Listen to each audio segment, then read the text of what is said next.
Okay, this afternoon we're going to do cotter pin I'm talking secondary about goes through PTO the backside of this adjustment shaft right on here. this 1964 David Brown. It's seized in here, so I'm going to have to probably 880 heat up the torch implementic. to get it out. But first things first, let's First get the pin out of off, there. this is your clutch adjustment right here. This is on a the center is off-centered here. It's on an eccentric, so when you turn it, it puts more or less push or adjustment in here. It'll take out the free play. You can see I have. So basically what I have to do is get the cotter pin from the behind there. Now that could be tricky to take out. And pull this out and turn it. And then push it back in. Lock it. I need to go to this hole here or this hole. Because if I go the other way, it'll de-adjust it even farther. So first things first, get that cotter pin out of the backside. And they can be tricky to come out. Just a minute, I'll give you a shot of that. Okay, the cotter pin I'm talking about goes through the backside of this shaft right here, and it's probably going to be seized in here, so I'm going to have to probably heat the torch to get it out. But first things first, let's get the pin out of there and we'll get back to it. Okay, with some difficulty I've removed the cotter pin, and there is a washer under there, so make sure you save that.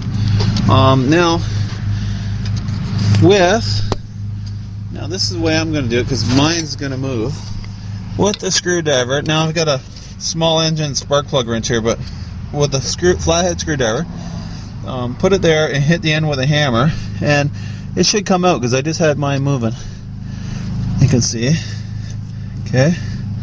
Now pull it out until the pin comes free, and then we can turn it. Now with a pair of channel locks, you're gonna have to experiment with how much you're gonna have to turn it. Turn it one position at a time until you get to the adjustment you think you have. I'm going to start up, try it there. If it works, I'm going to leave it. If it doesn't, I'm going to turn it another notch.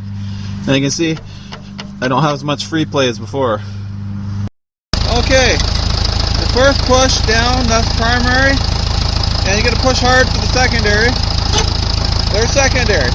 So if I have it adjusted right, when I engage my PTO, it should go in. You can hear that? It's not adjusted right. So, we're going to turn it another notch. Okay, so with your screwdriver and your hammer, get under that lip again, and if it doesn't go, you're going to have to heat it up or whatever. Mine went, so I'm going to turn it another notch. Try that out, and it will take the channel locks to turn this again, and try it again.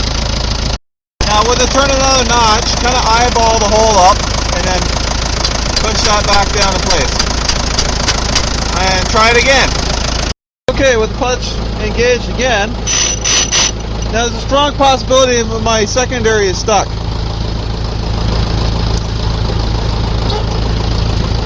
Push that all the way to the ground, the floor.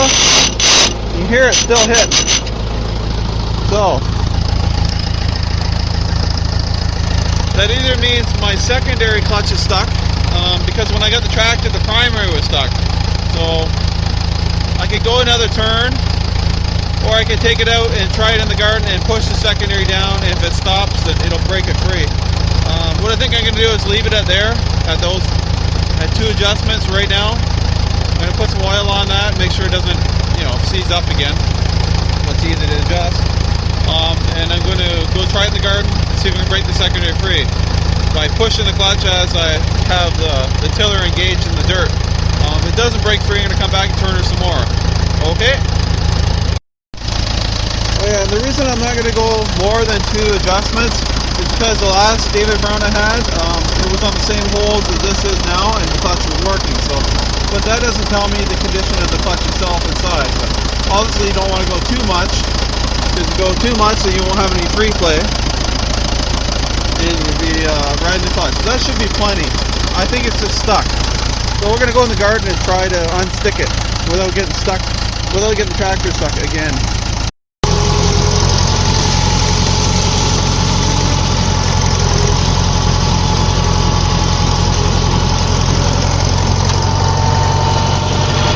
not working. Oh well.